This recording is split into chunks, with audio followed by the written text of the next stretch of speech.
2008 Beijing Olympics অভিনব Bindra, 2012 London Olympics Sushil Kumar, 2016 Rio Olympics PV সিন্ধু, 2021 Tokyo Olympics Neeraj Chopra.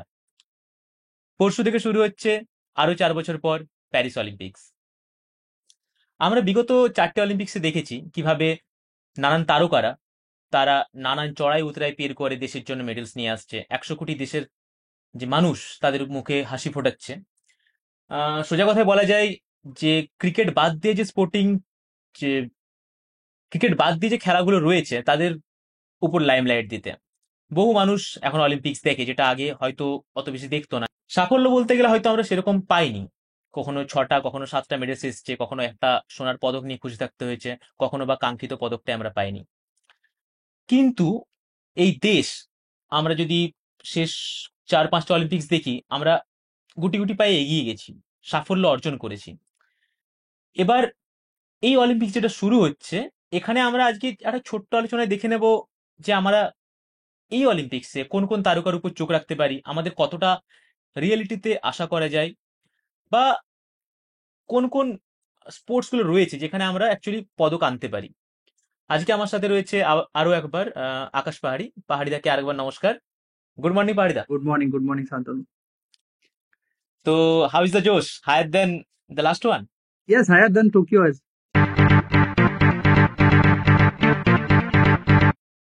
আচ্ছা, তাহলে আজকে আমরা ওয়ান বাই ওয়ান এক একটা স্পোর্টস নিয়ে আলোচনা করি নাকি? Sure, sure.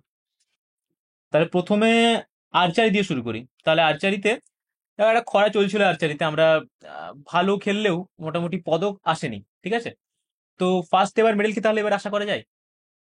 হ্যাঁ, 2012 থেকে আমরা এই জিনিসটাই রিপিট হতে দেখেছি বারংবার বিভিন্ন অলিম্পিক্সে। 2012-তে লন্ডনে, 16-তে রিওতে এবং 21-এ টোকিওতেও আমরা দেখেছি যে প্লেয়ার সবসময় ভালো থাকে, leading up to the Olympics result সবসময় ভালো হয়, কিন্তু সেটা কখনো এক্সিকিউশনে আটকে যায়, বা যেটা আমরা দেখেছি মেন্টাল ফ্যাটিগ হোক বা মেন্টাল ডিসিপ্লিনারিতে কোনো চুট থাকে, যেখান থেকে আমরা কাঙ্ক্ষিত মেডেলটা পেয়ে উঠিনি। এবারের ক্ষেত্রেও আমরা দেখেছি যে কিছু কিছু ইয়াংস্টারের সাথে সিনিয়র প্লেয়ার্সও এখন রয়েছে, যেমন দীপিকা কুমারী। উনি 2012 থেকে আমাদের সঙ্গে রয়েছেন, এখন যথেষ্ট সিনিয়র স্টেটসম্যান। উনি সদ্য মা হয়েছেন এবং তারপরেও উনি আবার সার্কিটে ফিরে এসেছেন এবং যথেষ্ট ভালো খেলছেন আগের মতনই। Former world number 1। তো ওনার উপরে আবার একবার চোখ থাকবে যে উনি শেষমেশ হুম। নিজের মানে ওই কাঙ্ক্ষিত পদকটি অলিম্পিকে মানে পেতে পারেন কিনা। All will depend upon the draws. আমরা যে সময় কথা বলছি এখন এই মুহূর্তে আর্চারি ড্র চলছে মহিলাদের হুম হুম হুম। মানে ইভেন্টের। তো আমরা এটা জানি যে কোরিয়া ঠিক কতটা পরিমাণে ডমিনেট আর্চারিতে করে আর কি, বা করে এসেছে, ওয়ার্ল্ড ইভেন্ট হোক বা অলিম্পিক্সে। তো আমরা চাইবো যে অ্যাটলিস্ট সেমিফাইনাল অব্দি যদি কোরিয়াকে অ্যাভয়েড করা যায়, কারণ বিগত 3-4টে অলিম্পিক্সে আমরা দেখেছি যে যতবারই আমরা সেমিফাইনালে উঠতে চেয়েছি, মানে বেশিরভাগ ক্ষেত্রে কোয়ার্টার ফাইনালেই হয়েছে, যে বারবার আমরা কোরিয়াকেই পেয়েছি আর কি। তো এটার একটা, যদি আমরা মাইন্ডলি অবজার্ভ করি তাহলে আমরা বুঝতে পারবো যে এটা মানে এটা হওয়ার একটা বড় কারণ হচ্ছে কোরিয়াকে আমরা কোয়ার্টার ফাইনালে পেয়ে যাচ্ছি, কারণ আমাদের কোয়ালিফিকেশন একদম। রাউন্ডে ভালো স্কোর থাকছে না। তো কোয়ালিফিকেশন রাউন্ডে যদি আমরা উপরের দিকে থাকতে পারি তাহলে আমরা খুব মানে সহজেই কোরিয়াকে অ্যাভয়েড করতে পারবো। তো এক্ষেত্রে ছেলেদের ইভেন্টে আমার স্পেশালি বেশি নজর থাকবে ধীরজের ওপরে। খুব ভালো মানে আচ্ছা। ফর্ম নিয়ে ওই অলিম্পিক্সে এসেছে, ওয়ার্ল্ড কাপে একটা মেডেল আছে ওর। সেরকমই মিক্সড ইভেন্টে ধীরাজের সাথে আই সাপোজ যে ভজন খেলবে। তো ওদের দুজনের, বা দীপিকা কুমারীও খেলতে পারে, তো ওদের দুজনের মধ্যে ডাইনামিক্স কিরকম থাকে, যেহেতু ধীরাজ হুম একটা হুম। ডাইনামিক প্লেয়ার রিকার্ভ ইভেন্টে। তো এবারে এবং আমি যথেষ্ট হোপফুল যে মনে হচ্ছে ড্রাউটটা ব্রেক হবে। সেটা আমি যতটা দেখতে পাচ্ছি মিক্সড ইভেন্টেই হতে চলেছে। আচ্ছা, তাহলে এবারে আমরা হকি নিয়ে আলোচনা করি। কি মনে হচ্ছে শান্তনু? আমরা তো ড্রটা যেভাবে দেখেছি, অস্ট্রেলিয়াকে নিজেদের গ্রুপেই পেয়েছি, তাহলে আমরা হুম হুম। কোয়ার্টার ফাইনালে তো অ্যাভয়েড করেই নেব। তাহলে তোর কি মনে হচ্ছে এবারে? দেখো, সেটা একটা বিশাল ম্যাসিভ অ্যাডভান্টেজ। যেরকম এটা আমরা সবাই জানি যে অস্ট্রেলিয়া যেরকম ক্রিকেটে সেরকম হকিতেও বারবার আমাদের মেডেলস এর মাঝখানে বাধা হয়ে দাঁড়ায়। তবে এইবারে যেটা অ্যাডভান্টেজ সেটা হচ্ছে আমরা যেটা বললে সেম গ্রুপে পেয়েছি, তাহলে আমরা হয়তো নকআউটের শুরুর দিকে তাকে পাবো না। এবার কিন্তু আমাদের একটা জিনিস চেষ্টা করতে হবে, যেটা যে অন্তত আমরা যাতে সেকেন্ড বা থার্ডে ফিনিশ করি, কারণ উল্টো দিকে নেদারল্যান্ডস আছে। তো নেদারল্যান্ডস এই মুহূর্তে মনে হয় 1 নাম্বার টিম, তাই না? নাম্বার 1, তো তাদের সাথে পড়লে একটা সেখানে চাপ থাকছে। আর একটা চাপ যেটা থাকছে যে একটু বেশি চিন্তিত, কারণ তোমার আগের বার আমাদের মনে হয় র্যাঙ্কিং 4 ছিল, এবারে সেটা 7 হয়ে গেছে। তো সেখানে একটা ফারাক পড়তে পারে আগের বারের থেকে এবারের পারফরমেন্স। বাট যদি নকআউটসে চলে যায় তখন সেটা এনিয়ন্স গেম, কারণ একটা করে ম্যাচ হবে, তো যা খুশি হতে পারে। আর দেখো টিম ভালোই আছে, খুব একটা খারাপ কিছু আমি দেখছি না, যেমন ক্যাপ্টেন হরমনপ্রীত, তারপর তোমার গোলকিপার আমাদের সৃজেশ, তারপরে মিডফিল্ডে হার্দিক আছে। তো আশা করাই যায়, বাট ওই বললাম যে অ্যানিওয়ার্স গেম, যা খুশি হতে পারে। না, আগেও তো গিয়ে এরকম তীরে এসে তৈরি ডুবেছে। তো এবারে দেখা যাক কি হয়। তো hope for the obviously best. Depend করবে কাকে আমরা পাচ্ছি কোয়ার্টার ফাইনালে। হ্যাঁ, সেই আর কি, ওটাই যে প্রথমে অস্ট্রেলিয়াকে পাচ্ছি না, বাট ওই আর কি নেদারল্যান্ডস কে নেদারল্যান্ডসকে যদি অ্যাভয়েড করতে পারি তাহলে একটা সুযোগ থাকছে। যাই হোক, তাহলে এবারে আমাদের আরেকজন যেটা তারকা, পিভি সিন্ধু হ্যাট্রিক হচ্ছে ব্যাডমিন্টন। Hopefully, high hopes. বলে তো খুবই ভালোই লাগবে। আমরা হ্যাঁ, দেখেছি হ্যাঁ। যে 2016-তে যখন একের পর এক অলিম্পিয়ানরা আমাদেরকে হতাশ করছিলেন, যারা ভালো ফর্ম নিয়ে অলিম্পিক্সে গেছিলেন কিন্তু তাও আমাদের হতাশ করেছিলেন, কোনো মেডেল আসছিল না। সেই সময় সাক্ষী মালিক রেসলিং এ পেয়েছিলেন এবং পিভি সিন্ধু পিভি ব্যাডমিন্টনে। সিন্ধু, হুম। তো সেই হুম। সময় থেকে তখন তিনি যথেষ্ট ইয়াংস্টারও ছিলেন। ওয়ার্ল্ড লেভেলে ওনার এতটাও খ্যাতি সেই সময় হয়নি। কিছু সুপার সিরিজ জিতেছিলেন কিন্তু সেই অর্থে ওয়ার্ল্ড চ্যাম্পিয়নশিপ বা অলিম্পিকে সেরকম কোনো এক্সপিরিয়েন্স ছিল না। তো তারপরে টোকিওতে যখন উনি এলেন তখন যথেষ্ট এক্সপিরিয়েন্স, ওয়ার্ল্ড চ্যাম্পিয়নশিপে মেডেলিস্ট ছিলেন। তো টোকিওতে স্বাভাবিকভাবে আমাদের এক্সপেকটেশনটা অনেক বেশি ছিল এবং তিনি ব্রোঞ্জ মেডেলও পেয়েছিলেন। তো এবারেও সিমিলারলি লাইক টোকিও, ওনার ফর্ম খুব একটা ভালো নেই leading up to the Olympics, কিন্তু লাইক টোকিও এবারেও ওনার ড্রটা যথেষ্ট ফেভারেবল আছে। মানে ব্যাডমিন্টনে আমরা দেখেছি অনেকটাই নির্ভর করে আপনি ম্যাচ আপটা কিভাবে পাচ্ছেন আর কি, অলিম্পিক হুম। লেভেলে বা হুম। ওয়ার্ল্ড হুম। চ্যাম্পিয়নশিপ লেভেলে। হুম। হুম। তো after the group stage I think যেটা উনি খুব ভালোভাবেই পেরিয়ে যাবেন। তো আফটার দ্য গ্রুপ স্টেজ ওনার খুব সম্ভবত রাউন্ড অফ 16 বা কোয়ার্টার ফাইনালে চাইনিজদের সাথেই মানে প্রতিযোগিতা হবে। তো একটা জিনিস যেটা নোটেবল, খুবই শকিং লাগতে পারে অনেকের কাছে কিন্তু খুবই নোটওয়ার্দি একটা রেফারেন্স পয়েন্ট, সেটা হচ্ছে যে পিভি সিন্ধু এখনো অব্দি ওয়ার্ল্ড চ্যাম্পিয়নশিপ এবং অলিম্পিকে টোটাল 9 বার চাইনিজ অপোনেন্টদের এগেনস্টে খেলেছেন এবং নটার হুম। হুম। নটাই হুম। উনি জিতেছেন, 9 বারের 9 বারই উনি জিতেছেন, 9-0। কারেক্ট। এবং এবারেও নকআউট স্টেজের শুরুতে ওনার চাইনিজ ওপোনেন্টের সাথেই খেলা। তো এটা একটা ম্যাসিভ অ্যাডভান্টেজ ফর আস। সেই। তো দেখা যাক এটা উনি কাজে লাগিয়ে কতটা এগোতে পারেন। আই এম হোপফুল, কারণ আমরা এটা জানি পিভি সিন্ধু বড় টুর্নামেন্টের প্লেয়ার এবং বড় টুর্নামেন্টে উনি চলে ওঠেন। মানে ফর্মটা, I mean, most of the days form goes out of the window when PV Sindhu is playing in a major tournament. So সেদিক থেকে আমি যথেষ্ট আশাবাদী। এবং যদি মেন সিঙ্গেলসে আসি সেক্ষেত্রে আমাদের হুম। এবারে হুম। দুজন প্লেয়ার রয়েছে, একটা হচ্ছে আমাদের লক্ষ্য সেন এবং আরেকজন হচ্ছে এইচ এস প্রণয়। তো লক্ষ্য সেনের যে গ্রুপটা আছে ওটা অ্যাকচুয়ালি একমাত্র গ্রুপ যেখানে 4 জন প্লেয়ার আছে। এবার প্রত্যেক গ্রুপ থেকে একজন করে প্লেয়ারই রাউন্ড অফ 16-এ যাবে। হুম। যারা যারা টপ সিডেড প্লেয়ার আছে তারা কিন্তু রাউন্ড অফ 16-এ বাই পেয়ে যাচ্ছে। কিন্তু একমাত্র জনাথন ক্রিস্টি, যিনি লাক্সেসেনের গ্রুপে আছেন, উনি একমাত্র রাউন্ড অফ 16-এ বাইও পাবেন না এবং ওনাকে 3টে ম্যাচ খেলতে হবে এখানে। তো লাক্সেসেনকে যদি নেক্সট রাউন্ডে যেতে হয় রাউন্ড অফ 16, তাহলে ওনাকে জনাথন ক্রিস্টিকে হারাতে হবে এবং তার গ্রুপে ফার্স্ট হতে হবে, 3টে ম্যাচ খেলতে হবে প্রথমত। এটা একটা যথেষ্ট বড় টাস্ক।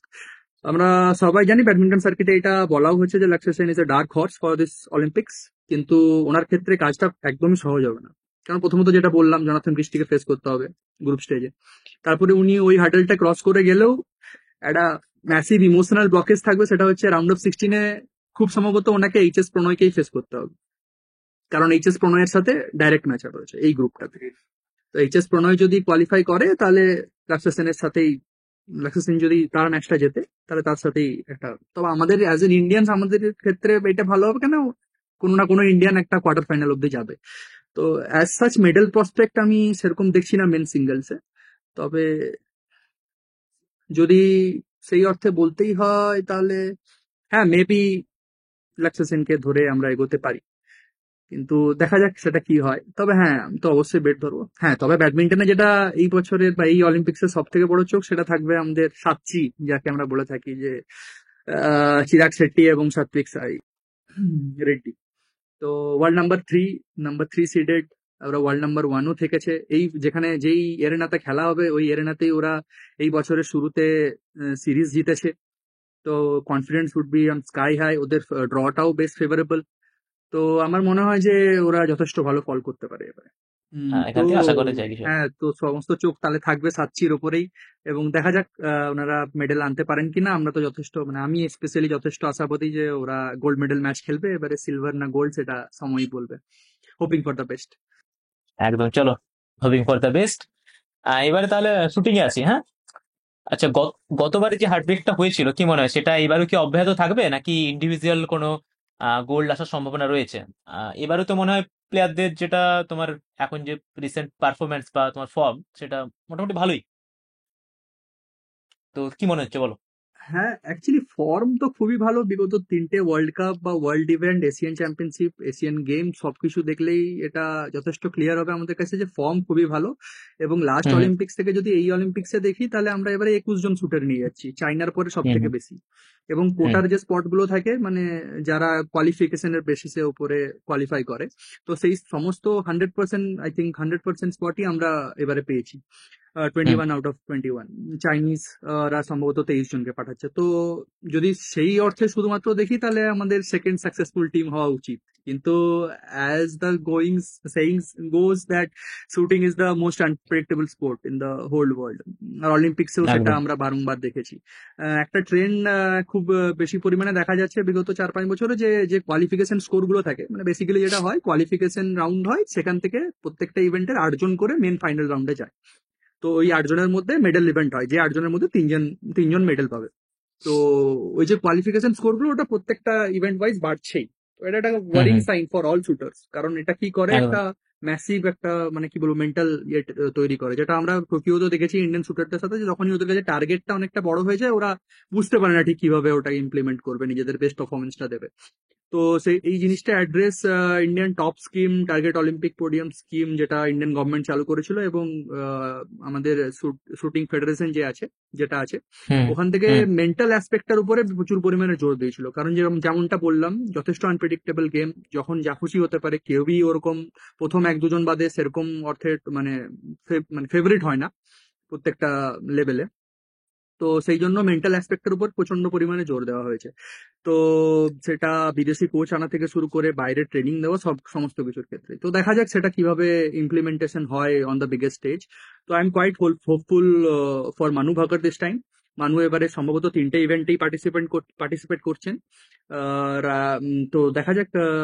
আমার যতদূর সম্ভব মতো মনে হচ্ছে যে এবারে উনি মানে কি বলবো, মেন্টাল দিক থেকে যথেষ্ট বেশি স্টেবল থাকবেন। গতবারে ওনার ম্যালফাংশনের কিছু প্রবলেম হয়েছিল ওনার হুম, রাইফেলে। হুম, তো আই হোপ যে সেগুলো এইবারে হবে না। জানি না কেন ইন্ডিয়ানদের সাথেই বারবার এরকম হতে থাকে on the biggest stage, on the biggest moments, সেটা সমস্ত ক্ষেত্রেই। তো আই হোপ এই সমস্ত জিনিসকে উনি অ্যাভয়েড করতে পারবেন। এবং সরবজিৎ সিং বলে মেন এতে একজন আছেন, হুম, হুম, এবং সন্দীপ আছে মিক্সড টিমে। তো এই 3-4 জনের উপর নজর থাকবে আশা করছি, যেহেতু সমস্ত দিক এটাই বলছে যে ফর্ম ভালো আছে। আরেকটা জিনিস ভালো হয়েছে এবারে কোয়ালিফিকেশন রাউন্ডের সময়, যেটা মানে ইন্ডিয়ান শুটিং এতে খুবই নতুন, এর আগে কখনো হয়নি, যে ওরা পেডিগ্রির থেকে বেশি রিসেন্ট ফর্মকে প্রাধান্য দিয়েছে। আগে কি হতো, যে একদম। যারা ওয়েল এস্টাবলিশ শুটার থাকতো, তাদেরকেই বেশিরভাগ ক্ষেত্রে পাঠানো হতো। তো এখন কি হয়েছে এইবারে, ওদের মানে ইন্ডিয়ান শুটিং রেঞ্জের ওখানে একটা ট্রায়াল হয়েছিল আর কি, 3-4টা রাউন্ডের জন্য। তো ওই ট্রায়ালের বেসিসে যারা ভালো রেজাল্ট করেছে, তাদেরকেই নিয়ে প্যারিসে যাওয়া হচ্ছে। তো এটা একটা ভালো দিক আমি বলবো নিজের দিকে, কারণ যারা বেশি ফর্মে আছে তাদেরকেই বেশি প্রাধান্য দেওয়া হচ্ছে। তো শুটিং যেহেতু প্রথমের দিকেও আছে অলিম্পিক্স এর শুরুর দিকে, তো এটা একটা ট্রেন্ড হুম, হুম, সেটার হুম, হিসেবে কাজ করবে, যেটা গতবারও করেছিল। একটা ম্যাসিভ হার্ড ব্রেক হয়েছিল, হুম। 0 মেডেলস। শুটিং এ আমরা দেখেছি অভিনব বিন্দ্রা গোল্ড এনেছে, তারপর গাগান হ্যাঁ, মারাং হ্যাঁ, পেয়েছে। তো আই হোপ যে এবারে 2 থেকে 3টে মেডেল আমরা আশা করতেই পারি, with 1 gold, individual gold from মানু ভাকর অফ অল পিপল। তো দেখা যাক কি হয়। সেই। তবে আমি কোয়াইট মানে I am quite helpful in shooting, hopeful, sorry. তো তোর কি মনে হচ্ছে যে এবারে বক্সিং এ তাহলে কি আশা রাখা যায়? 6 জন বক্সার তো যাচ্ছে। হ্যাঁ, হ্যাঁ। দেখো, আমার মতে all Hopes on Nikhat Zarin. যা দেখছি মানে দুবার তো ওয়ার্ল্ড চ্যাম্পিয়ন হয়েছে। তারপরে এবারে যে ড্রটা পেয়েছে সেটাও মোটামুটি তার ফেভারই যাচ্ছে আমার যেটা মনে হচ্ছে। দিয়ে তোমার লোভেনিয়া আগের বারে 75 কেজি ক্যাটাগরিতে আমাদের ব্রোঞ্জ এনে দিয়েছিল না? হ্যাঁ, লাভেইনা এবারে ব্রোঞ্জ জিতেছিল।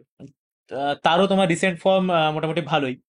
তারপর আছে তোমার অমিত পাঙ্গাল, তারপরে আরো আমার ঠিক নামগুলো এখন মাথায় আসছে না, বাট যেগুলো যাচ্ছে তাদের মধ্যে মোটামুটি এই নামগুলো আমার মনে হয় যে এদের উপরে একটা আশা রাখা যেতে পারে। ঠিক আছে। তো আহ, খুব বেশি আশাবাদী নয়, বাট আমার মনে হয় যে একটা অ্যাটলিস্ট ব্রোঞ্জ আমরা আশা করতে পারি এই বিভাগটা থেকে। ঠিক আছে। রেসলিং নিয়ে কি বলবে? রেসলিংটা তো মোটামুটি এবারে মানে তোমার কি মনে হচ্ছে যে কিরকম আশা রাখা যায়? আর রেসলিং এ অ্যাকচুয়ালি আমি অনেকটা বেশি হোপফুল এবারে। যদিও মেল রেসলারদের মধ্যে মাত্র একজনই কোয়ালিফাই করতে পেরেছে, কিন্তু হুম হুম ফিমেল রেসলারদের মধ্যে অন্তিম পাঙ্গালের উপরে সব থেকে বেশি নজর থাকবে। উনি যথেষ্ট ভালো ফর্মে রয়েছেন, এবং হুম হুম হুম যতটা রেসলিং সার্কিটের খবর আসছে যে সবাই যথেষ্ট হোপফুল ওনার মানে সিলভার বা গোল্ড দেখছে, কেন অনেকে মানে এটা ধরেই বসে আছে যে উনি হয়তো ফাইনালে কোয়ালিফাই করবেন। তো wrestling is quite a technical sport. তো হুম হুম হুম, এখানে ফর্ম তো ম্যাটার করেই, কিন্তু তার সঙ্গে এটাও ম্যাটার করে যে তুই টেকনিক্যালি কতটা সুটেবল। ওই যেহেতু একদম। আমরা অনেক ক্ষেত্রে দেখেছি যে ওদেরকে ওয়েট কাট করতে হয়েছে বিভিন্ন ক্যাটাগরিতে পার্টিসিপেট করার জন্য, তো যাদেরকে ওয়েট কাট হুম করতে হয় তাদের ক্ষেত্রে ব্যাপারটা এত সহজ হয় না। তো সেদিক থেকে দেখা যাক কি হয়, তবে অন্তিম ফাঙ্গালের উপর অবশ্যই নজর থাকবে। এবং রেসলিং এ আরেকটা যেটা খুবই ইন্টারেস্টিং জিনিস, আমি অডিয়েন্সদের কাছে এটা তুলে ধরার চেষ্টা করবো। আমি জানি কিছু জন হুম হয়তো জানেন না এটার ব্যাপারে, তো রেপেচার্জ রাউন্ড থাকে রেসলিং এ। তো ওই ইনিশিয়াল রাউন্ডে যদি তুই তোর থেকে উপরের বা টপ র্যাঙ্কিং এ থাকা কোনো প্লেয়ারদেরকে ফেস করিস এবং তাদের কাছে যদি হেরে যাস, তাহলে তুই হুম আরো একটা সুযোগ পাবি রেপেচার্জের মাধ্যমে ব্রোঞ্জ মেডেল অব্দি যাওয়ার। তো এই মাধ্যমে যোগেশ্বর দত্ত জিতেছিল ব্রোঞ্জ মেডেল ইন্ডিয়ার হয়ে 2012-এ। তো রেসলিং এ এই সুবিধাটা থাকে। তো আই হোপ যে যারা জুনিয়র রেসলাররা আছে আমাদের ফিমেল টিমে তাদের মধ্যে কেউ আহ, এটার সুবিধা নিয়ে হয়তো এগিয়ে যেতে পারে, কারণ কিছু কিছু রেসলারদের ক্ষেত্রে ওদের ইনিশিয়াল রাউন্ড গুলো যথেষ্ট টাফ আছে, মানে হুম টপ হুম হুম। 1 2 3 র্যাঙ্কিং হোল্ডারদের সাথে আছে। তো স্বাভাবিক ক্ষেত্রে তারা যদি ওটা কোপ আপ করতে নাও পারে, তারা সেকেন্ড চান্স পাবে। তো আমার মনে হয় অন্তিম বাংলার উপর আশা অবশ্যই করা যায়। গোল্ড যদি নাও হয় তাও সিলভার বা ব্রোঞ্জের। আচ্ছা, একদম একদম। তো আহ এবারে তাহলে আমাদের যেটার জন্য অপেক্ষা করছিলাম আমি, গোল্ডেন বয় নীরজ নীরজ চোপড়া, এবারে কি মনে হচ্ছে এবারে আরেকটা আসছে নাকি? হোপফুলি ইয়েস, কারণ লাস্ট ইভেন্ট ইন্ডিয়ান পার্টিসিপেন্টের ক্ষেত্রে প্যারিস অলিম্পিক্স এর যেমনটা গতবারেও ছিল, অগাস্ট 7 ছিল গতবারে, এবারে অগাস্ট 8। তো পরপর দুটি গোল্ড মেডেল পাওয়া যায় কিনা ডেটের ক্ষেত্রে দেখা যাক। তবে হ্যাঁ, মানে নীরজ নিজেকে যথেষ্ট সিকিওর করে রেখেছে for the mega event Olympics এর জন্য। লাস্ট যেটা প্যারিসে যে ইভেন্টটা ছিল এই মাসের শুরুতেই, ওটাতেও পার্টিসিপেট করেনি। ও নিজেকে যথেষ্ট ইনজুরি ফ্রি রাখার চেষ্টা করেছে, যথেষ্ট একটা নিগল ওর ছিল, তো ওটা থেকে ওভারকাম করেছে। লাস্ট অলিম্পিক থেকে এই অলিম্পিকের মাঝে ও 17টা টুর্নামেন্ট খেলেছে, যার মধ্যে 11টা গোল্ড পেয়েছে এবং 6টা সিলভার। তো আমরা জানি যে একটা মেন্টালিটি মনস্টার একটা টাইটেল নিয়ে ও এবারে অলিম্পিকে নামবে। একটা যেটা জিনিস যেটা নীরজকে বাকিদের থেকে ডিফারেন্সিয়েট করে সেটা হচ্ছে কনসিস্টেন্সি। তো হুম হুম হুম। অনেককেই বলতে তুই শুনে থাকবি যে 90 মিটার 90 মিটার 90 মিটার, কিন্তু অ্যাকচুয়ালি নীরজ ওটাতে বেশি কান দেয় না।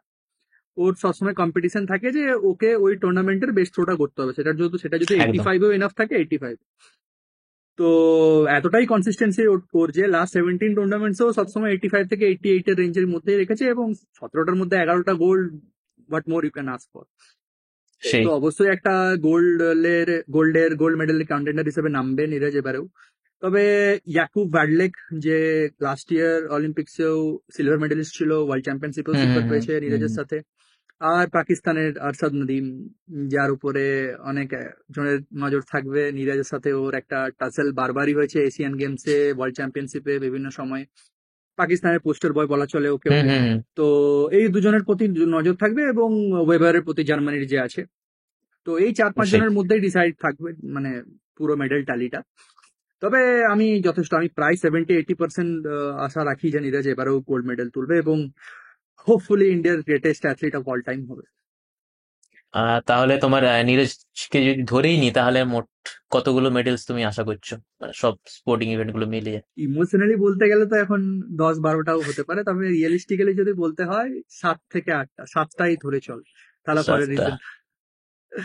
তো তবে এবারে কি হ্যাঁ, তো আমি সেকেন্ড 7টার মধ্যে ডাবল ডিজিট একটাই যে গোল্ড ধরছি। ডাবল ডিজিট স্কোরটা এবারে? It's a possibility of securing a double digit medal tally. Double digit যদি আমরা ছুঁতে পারি তাহলে মেডেল র্যাঙ্কিং, মেডেল টেবিল যেটা থাকে প্রত্যেকটা দেশে, যেটা আমরা ফর্টি হুম হুম এইট পজিশনে ফিনিশ করেছিলাম টোকিওতে, সেটা হুম হয়তো কমে ভালো জায়গায় গিয়ে টপ 30তেও আমরা ফিনিশ করতে পারি। কিন্তু সেটার জন্য হুম অনেক কিছুর উপর ডিপেন্ড করবে, হকিতে আমরা কিরকম পারফর্ম করছি, শুটিং এ কতগুলো মেডেল জিতছি, তবে গিয়েই হুম ওই ডাবল ডিজিট ছুঁতে পারবো। তবে আমি হুম। রিয়েলিস্টিক থাকার চেষ্টা করছি, এবং আমার মনে হচ্ছে যে টোকিওর মতোই রেজাল্ট আসবে, ওই 7টা থেকে 8টায় এরকম। তবে আমি সত্যি চাই, ফিঙ্গার্স ক্রস, যে দুটো ইন্ডিভিজুয়াল গোল্ড আসুক এবারে, এবং সেটা যদি আসে তাহলে নিডলসের সাথে আমি দেখতে চাইবো যে কোনো শুটারদের মধ্যে, স্পেশালি মানু ভাকার, বা ব্যাডমিন্টনে যদি আসে তাহলে আমাদের যে ডাবলস আছে সাচ্চি। হুম হুম হুম। আচ্ছা, শেষ করবো, বাট দুটো কন্ট্রোভার্সি যেটা আমরা শুনছি, তো সেটার দিকে একটু আলোকপাত করো, সেটা নিয়ে একটু কিছু বলো, দিয়ে শেষ করবো। প্রথম যেটা, সেটা আমাদের বাঙালিদের প্রত্যেকেই সেটা জানা উচিত বলে আমি মনে করি, সেটা হচ্ছে আভা Khatua, Indian shot put thrower, female. তো ওনার বাড়ি হচ্ছে আমাদের পশ্চিম মেদিনীপুরের নারায়ণগড় জায়গাটি রয়েছে তার কাছের একটি গ্রামে। তো উনি ন্যাশনাল রেকর্ড হোল্ডার। বিষয়টা হচ্ছে যে একটা খুবই টেকনিক্যাল জিনিস এটা। বিষয়টা হচ্ছে যে উনি গেছিলেন পোল্যান্ডে, উনি প্র্যাকটিসও করছিলেন ইন্ডিয়ান অ্যাথলেটিক টিমের সাথে, উনি গ্রুপে ছিলেন অলিম্পিক্সে হুম নামবেন হুম বলে, কিন্তু একটা খুবই মানে আনএক্সপেক্টেড ইভেন্ট হয় যেখানে ওয়ার্ল্ড অ্যাথলেটিক্স জানায় যে ইন্ডিয়ান যে কন্টিনজেন্ট প্যারিসে যাচ্ছে তার মধ্যে আভা খাটুয়ার নাম নেই।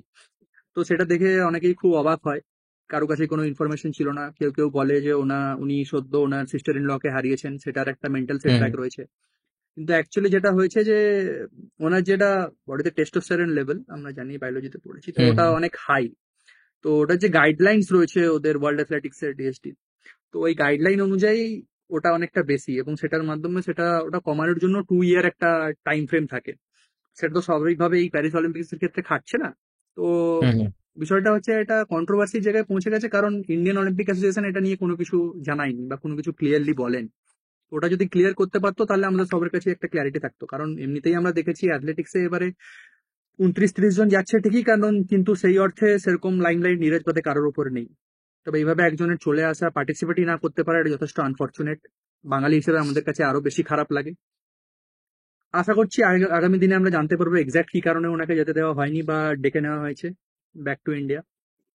আর সেকেন্ড যেটা হচ্ছে যে ইন্ডিয়ান আর্চারি দলকে যিনি কোচিং করিয়েছেন হুম হুম বিগত অনেক বছর ধরে, কোরিয়ান একজন কোচ, তো উনি 2012 সালে কোরিয়ান টিমকে, মিক্স টিমকে গোল্ড মেডেল জিতিয়েছিলেন। তো ওনাকে ছাড়পত্র দেওয়া হয়নি অলিম্পিক্সে যাওয়ার জন্য। 4জন কোচ ছাড়পত্র পেয়েছেন কিন্তু উনি পাননি। তো আমরা আর্চারদের বিভিন্ন ইন্টারভিউ দেখে এবং ওনাদের কাছ থেকে ইনফরমেশন পেয়ে এটা জেনেছি যে ওনার যথেষ্ট কন্ট্রিবিউশন রয়েছে ওই হুম কোচের হুম হুম আমাদের ইন্ডিয়ান আর্চারি টিমের উপরে। তো এটা যথেষ্ট একটা সেটব্যাক হতে পারে মেন্টালি, মোর দেন ফিজিক্যালি, এটা মেন্টাল সেটব্যাক হতে পারে। তো আমি জানি না কতটা পরিমাণে এটা ওভারকাম করতে পারবে, তবে যে খুবই খুবই খারাপ জিনিস এটা হয়েছে। আইও এর এটা যথেষ্ট আগের থেকে এটার উপরে নজর দেওয়া উচিত ছিল, যদি কোনো কন্ট্রাকচুয়াল কোনো সিচুয়েশন ছিল সেটা আগের থেকে সর্ট আউট করা উচিত ছিল, কারণ এই সমস্ত জিনিস এর আগেও ইন্ডিয়াকে যথেষ্ট সাফার করিয়েছে। আমরা চাইবো না কেউ হুম হুম সেটার কারণে আমাদেরকে আরো একবার মেডেল থেকে দূরে চলে যেতে হোক, আর্চারির ক্ষেত্রে যেটা হুম হিস্টোরিক্যাল ফার্স্ট মেডেল হতে পারতো। তো হুম হুম। ফিঙ্গার্স ক্রসড, আমরা চাইবো যেন এটা কোনোভাবে আমাদের প্লেয়ার্সদেরকে, আর্চারদেরকে এফেক্ট না করে এফেক্ট মেন্টালি। না কর। তো আহ, যাই হোক, তাহলে পরশু থেকে শুরু হচ্ছে আমাদের 4 বছর পর, মানে এবারে 3 বছর পর আরো একটা অলিম্পিক। তো প্রত্যেকবারের মতনই এবারে আমরা একই রকম আশা রাখবো। এবারে ডিপেন্ড করছে আমাদের অপোনেন্টস, প্লেয়ারদের পারফরম্যান্স তার উপর। কিন্তু যে জিনিসটার উপরে মানে অ্যাকচুয়ালি আমরা সবাই আশা রাখছি, মানে একটা জিনিস তো হয় যে এক্সপেকটেশন কি থাকে, সেটা এবারের জন্য রয়েছে যে ডাবল ডিজিট স্কোর, যেটা আমরা গুটি গুটি পায়ে এগিয়ে এসেছি। আস্তে আস্তে আস্তে আস্তে মেডেলের সংখ্যা বেড়েছে, তো সেটা যেন এবারে 10 ছুঁয়ে যায়, আমরা সেটাই আশা রাখবো।